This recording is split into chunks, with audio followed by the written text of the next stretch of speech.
সামনে আসুন দাদা, এই কি হলো কি হলো? দেখুন, বেশিরভাগ পেশেন্ট ভালো আছেন। 3 জন আইসিইউতে ভর্তি, একটি বাচ্চা সে নিকু বা পিকুতে ভর্তি আছে। এই 3 জন এবং বাচ্চাটি এরা একটু আমার মনে হচ্ছে চিন্তাজনক অবস্থায় আছে। সবাই না, আশা করতে ঈশ্বরের কৃপায় সবাই সুস্থ হয়ে উঠবে।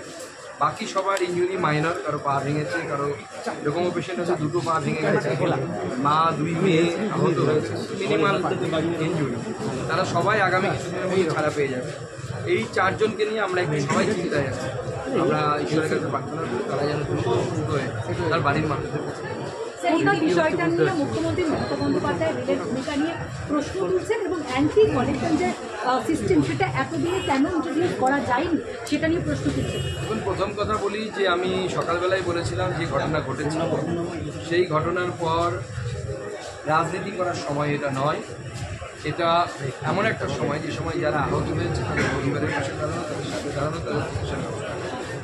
তারপরেও যখন মুখ্যমন্ত্রী বলছেন আমাদেরকে রাজনৈতিক প্রত্যুত্তর দিতে হচ্ছে, তার জন্য আমরা দুঃখ আমি দিচ্ছি। মুখ্যমন্ত্রী অ্যান্টি কলিশন ডিভাইস সম্পর্কে কতটা জানেন আমার আইডিয়া নেই। উনি রেলমন্ত্রী ছিলেন, নিশ্চয়ই জানবেন আমার আশা করছি। আমি ইঞ্জিনিয়ারদের সাথে কথা বলে বলছি, এই অ্যান্টি কলিশন ডিভাইস যাকে কবচ বলা হয় সেটা গলায় পরার মাদুলির মতো জিনিস নয়। এটা একটি কমপ্লিকেটেড ইঞ্জিনিয়ারিং ডিভাইস। সেটা লাগাতে সময় লাগে এবং অর্থও ব্যয়। মাননীয় মুখ্যমন্ত্রীকে আমরাও পাল্টা প্রশ্ন করতে পারি যে আপনি তো বলছেন আপনি অ্যান্টি কলিশন ডিভাইস নাকি ভারতবর্ষে শুরু করেছিলেন বা তৈরি করেছেন, কী বলছেন? ওনার আমলে কতগুলো অ্যান্টি কলিশন ডিভাইস লাগানো হয়েছে উনি ডেটা দিতে পারবেন? আমি শুধু ওনাকে স্মরণ করিয়ে দিতে পারি, উনি মুখ্যমন্ত্রী হওয়ার পর ওনার দলেরই একজন রেলমন্ত্রী হয়েছে। তিনি বাজেট ভাষণে বলেছিলেন আমি এই বাজেটের মাধ্যমে আইসিইউতে চলে যাওয়া রেল দপ্তরকে আইসিইউ থেকে বাইরে আনছি। মানে আইসিইউ থেকে, তার মানে তার দলেরই লোক বলেছিল যে রেল আইসিইউতে চলে গেছিল মমতা বন্দ্যোপাধ্যায়। এবং আমরা দেখেও ছিল শিলান্যাস আমার নিজের শহরে হয়েছিল। শিলান্যাস করার জন্য জায়গা ছিল না, রেলের বিল্ডিং ছিল না, আলাদা করে দেয়াল তৈরি করা হয়েছিল, তার মধ্যে শিলাফলক লাগানো হয়েছিল। তারপর সেটা ভেঙেও পড়ে গেছে, খুঁজেও পাওয়া যায় না, শিলাও খুঁজে পাওয়া যায় না, ফলকও খুঁজে পাওয়া যায় না।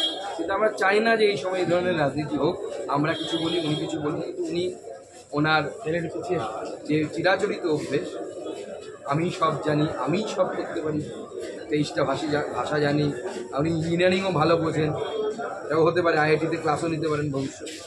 শুধুমাত্র মুখ্যমন্ত্রী বা তৃণমূল কংগ্রেস নয়, কিছুক্ষণ আগে আপনাদের দলে রাজ্যসভার সাংসদ তিনি এসেছিলেন অনন্ত মহারাজ, তিনিও বলছেন যে রেলের মডিফিকেশন